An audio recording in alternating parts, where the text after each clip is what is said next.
Ayan, masabayan nyo. Ang kantang ito ay para sa mga naghihintay, so walang kasiguraduhan. Kung kayo yun, para sa inyo to.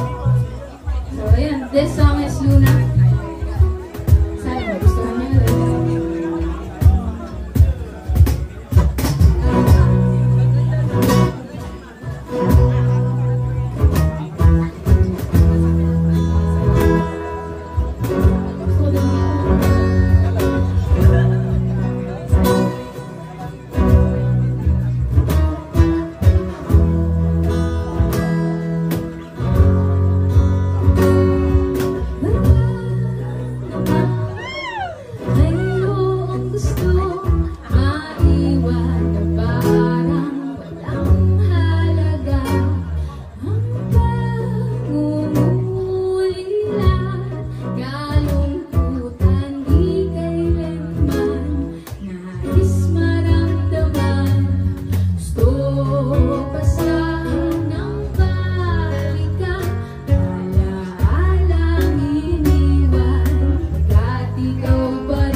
That song is Luna. Ayan, pwede nyo siyang mapakinggan sa YouTube kasi wala na kami Spotify. So, ayan, gusto na namin